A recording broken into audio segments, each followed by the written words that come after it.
What is going on, guys? Joey here. Hope everybody is doing well. The weather is super nice in LA right now. It is like truly you just want to be outside all the time. Nice cool breeze, super clear out. So we decided, why don't we go outside and talk to the people, let them know what's going on. I listened to the podcast with Cayco the other day, and I wanted to highlight something that he mentioned. I think it was they talk about some heavy things, some things that maybe some of you guys relate with. And I know that Cayco is like a role model and someone that a lot of you guys look up to, because you guys tell me all the time. And he struggles with things just like everybody else, and for him to be sort of vulnerable and share that with Ryan on King of the Lifts, I thought it was a great video, and I think that it lets people know that they're not alone. Everybody deals with this, and also the advice that Ryan gave him, I think was fantastic, and I think you guys should watch it. But after that little section, he did mention something that I thought was very interesting that I wanted to kind of explore with you guys, and it was that he said the hardest workers are the luckiest or seem the luckiest, right? Or the hardest workers seem the most lucky.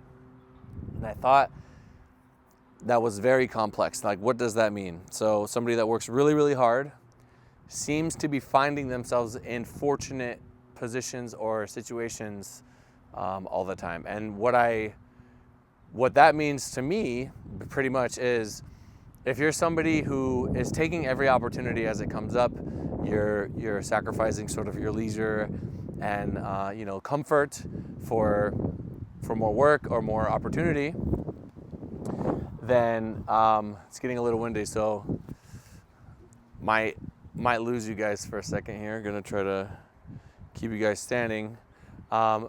But yes, if you're a hard worker, you're putting yourselves in these positions where you have a chance to run into fortune. So for example, let's say there's a meet and greet going on at a gym, or some event is going on at a gym, or you are a powerlifting coach and there is a local meet down the street, and you're like debating if you should go. You have like a lifter, and not down the street. Let's say it's a little bit of a travel, like 2 hours, right? And you're like, should I go handle this person? I really want to be a coach. Should I go handle them? Well, if you don't go and put yourself in that position to be around lots of other lifters and meet a lot of people and help your lifter in person, maybe strengthen that bond while meeting others, you're creating more opportunities for yourself. You might get a bunch of lifters from that, and that could be seen to someone as being lucky or fortune. But what they don't know is that you actually put in the work, put in the groundwork. When I first started, I went to every meet. I was at every local meet. Back then there was no, Article 14 wasn't really a thing. I think it was a thing, but the IPF wasn't like big. So nobody was doing IPF stuff. I actually don't know I think USA Powerlifting came later, but I could just go to every meet. I could handle at every meet. I could meet lots of people. I could do lots of things. I was a lifter myself. I was a very energetic, passionate, charismatic person, and I was just constantly putting myself in those situations to meet new people and create connections and create, a network. And then that allowed me to sort of build myself up. And then you keep rolling, keep amplifying that, do that on the national stage, do that wherever you got to do that. And that leads you to a Russ Wohl or a John Hack or a whoever. And they're like, oh, he's so lucky that, bro, I'm going to just pull you guys. Look at me, I'm vlogging now. I'm going to pull you guys over here. Okay, we're good. We ain't editing nothing. We got to do this. We got to do this how it is. And if I didn't work hard, I wouldn't have had a chance to receive that luck, right?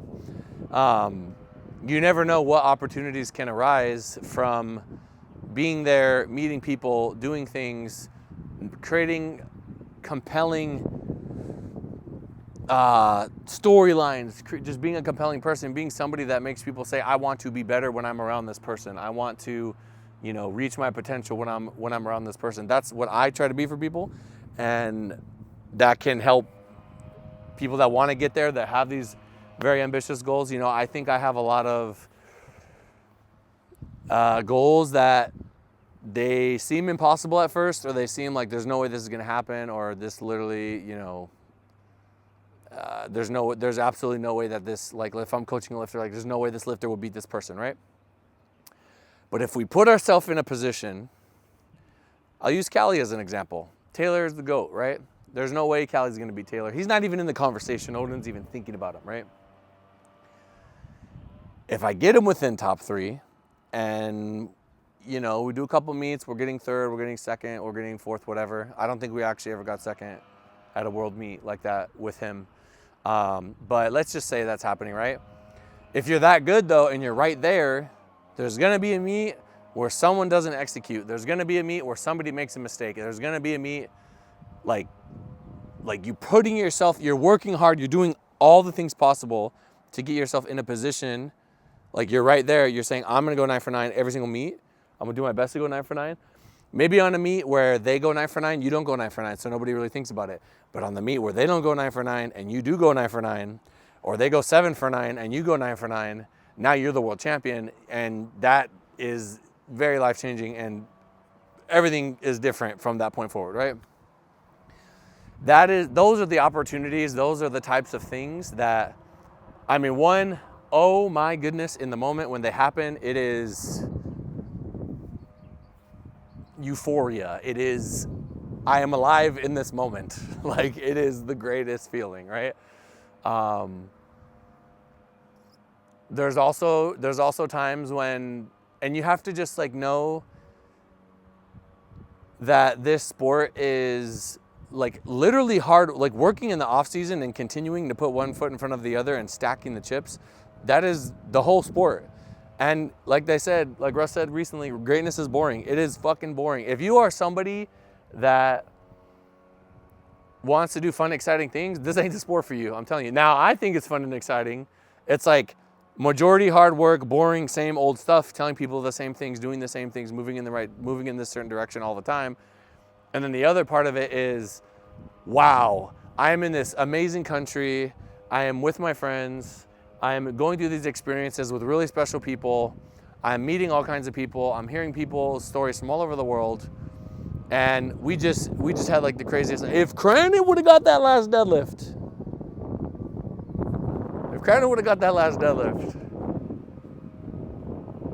that'd have been one of them ones. But it's coming. You guys get what I'm saying? Those are the moments that get me fired up. And people might say, hey, you're just really, you seem lucky. You're just lucky consistently for 15 years, you know? I think I just work really hard. I apply myself, I put myself in positions with this team to create opportunities, and that's all I'm trying to do. I think of everywhere that I'm I just want to be like, opportunity here, opportunity there, and there's always something. There's always something to gain, something to learn, something to earn. Maybe you don't gain anything in one way, but you gain something another way. Maybe you don't gain followers or gain a PR total, but you gain experience, you gain the necessary steps that you need to pay the dues to help you get to where you want to go to that next step, so you can create those opportunities and do those things, right? It's you know, this is a sport where, for the most part, if everybody executes, there's not going to be a lot of opportunities that open up, but they will open up. They will. It happens all the time. We see things happen all the time. We see little mess ups here. Let's use the Crandon situation at Worlds. Carlina goes out. She goes for her 3rd squat. At first, she doesn't get it, 2-1. I'm thinking, oh my goodness, Crandon's going to win this thing. And then they overturn it and she gets it. Okay, now we got to fight. And it was very, very close. You never know. You just got to be there. You got to be in those positions. You got to just be in the mix. And then doors can open up. And the same thing goes, like maybe you're not a top 3 guy, but you want to get 3rd. You want to get on the podium. You just want to get on the podium, but you're 6th or 5th. Bro, execute. Keep working. You never know. Someone's going to mess up and you're going to get there and you're going to look back and be like, maybe I was never able to win, but I went to the most competitive, you know, Nats ever. I went to Worlds and I freaking got on that podium and nobody said that I would. And nobody's going to take that away from you. You'll be a different person after. You'll be a different person. You'll be an evolved person. You're going to be more, you're going to have more belief in yourself, and that's going to carry over to every aspect of your life.